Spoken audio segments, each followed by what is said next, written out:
The Kai Monastery. As the veil of night descended upon the freshly turned soil of Earthchain, our trio of valiant souls sought solace in the embrace of a long rest amidst the embryonic silhouette of their stronghold. Their weary bodies welcomed the serenade of the crickets, the gentle night breeze carrying away the fatigue of the day's work. As the first rays of the morning sun lit up the sky, a peculiar figure emerged from the veil of dawn, casting long shadows upon the unsettled grounds. Amidst the new structures, the silhouette of a dwarf with an earthly aura and wild, entangled beard intertwined with vines and blossoms, approached our resting heroes. His eyes, a deep well of ancient wisdom and primal mysteries, scanned the constructs that now graced the island's virgin soils. With a stride that resonated with the rhythm of the earth, the dwarf druid introduced himself as Skip. His voice, a melody of the mountain breeze intertwined with the deep rumble of subterranean mysteries, quizzed our heroes about the stone and timber that now dared to touch the sky from the island's surface. Naquon, with a sense of pride, shared their tale of destiny and purpose. "Hail Skip, druid of the ancient stone. We are but seekers of fortune, justice, and knights of the realm. Our humble endeavor springs from the royal grace of King Vandran, bearing a solemn quest that leads us to the heart of mysteries veiled in arcane clouds." Skip, with a visage calm as the still lake, listened intently as Ilnath narrated their mission to investigate the enigmatic archmage Naquon and the arcane abode that floated above, named the Kai Monastery. "Ah, the tendrils of ambition stretch far and wide," mused Skip, his gaze fixed upon the distant skies that cradled the floating isle. Luna Fey, with an infernal accent, spoke of the shadows cast by Naquon and his cultists. She spoke of the hearts turned stone, and the souls entrapped in a dance of darkness under the cold gaze of the archmage. Skip, a guardian of nature's ancient pact, pondered upon the balance that now quivered at the touch of ambition unbound. His countenance, a mirror of the ancient struggle between nature's law and magic's desire. "The wind carries whispers of shadows cast upon the realm," he spoke, his eyes now locked with the gaze of our heroes. "The balance, a fragile dance, between sky and earth. Yet amidst the shadows, a spark of hope, veiled in courage and honor." With a hearty clasp of hands and an exchange of ancient oaths, the druid Skip offered his essence and wisdom to aid our heroes' noble quest. The day that dawned bore the promise of alliance and the age-old essence of nature's grace entwined with the valor of those who dared to challenge the abyss, seeking to restore the realm's frayed weave of balance. The gentle rustling of leaves was the soft chorus to the unfolding narrative as Skip's eyes bore into the endless sky, reminiscing the whispers of ancients about the Kai Monastery. The morning sun cast a golden glow upon his rugged features, highlighting the lines etched by countless seasons of witness. His voice, steady and resolute, carried the tales of giants and dragons that guarded the celestial abode of Naquon. The lands and skies around the Kai Monastery are no strangers to the guardians of arcane.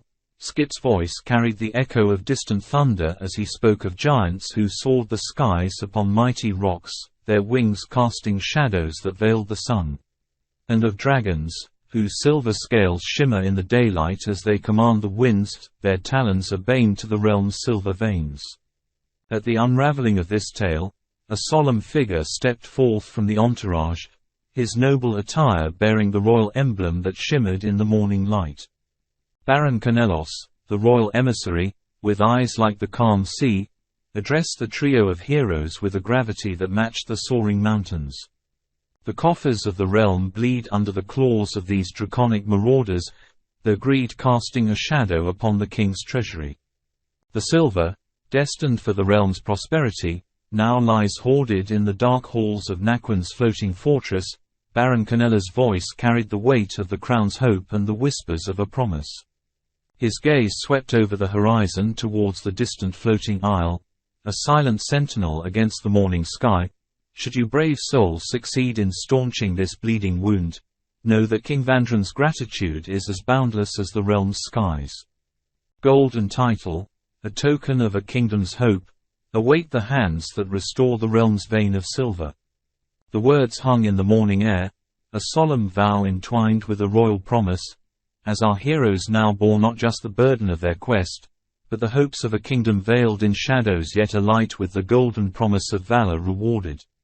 Ilnath, Luna Fey, and Naquon stood with a resolve honed in the anvil of countless challenges. Their eyes met the noble gaze of Baron Canelos and the ancient wisdom in the eyes of Skip. As the morning gave way to the day's toil, the silhouette of the burgeoning stronghold stood against the vast expanse of the Earth's chain. But now, with the veil of mystery slightly lifted, and a royal hope bestowed, the path ahead shimmered with promises of gold, honor, and a battle that shall be penned in the tales of Thundertide.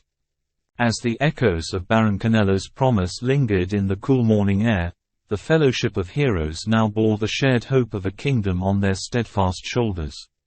The rhythm of hammers and chisels danced with the whispers of promise and danger that lay ahead on the path of their quest.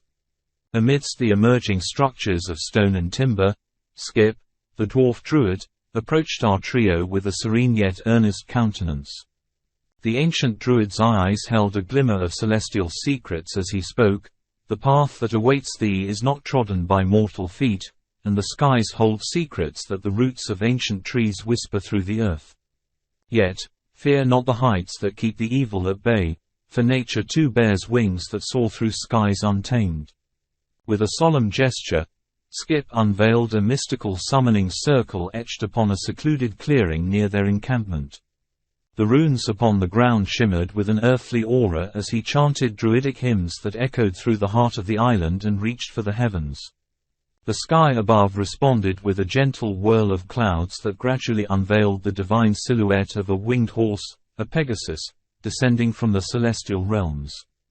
Its wings, vast and shimmering under the morning sun, bore the essence of sky and wind. "Behold!" Skip's voice was a soft whisper against the majestic beat of the Pegasus' wings, "a child of the sky, a bearer of hope upon wings unbound.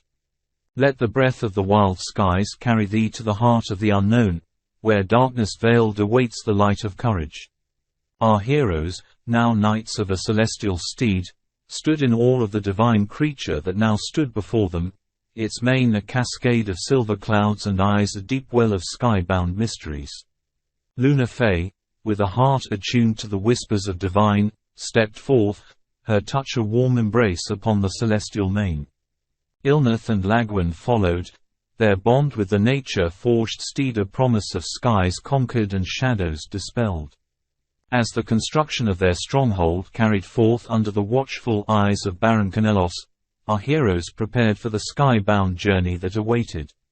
The tale of their valor now carried wings, soaring towards the shadows that veiled the floating halls of Kai Monastery.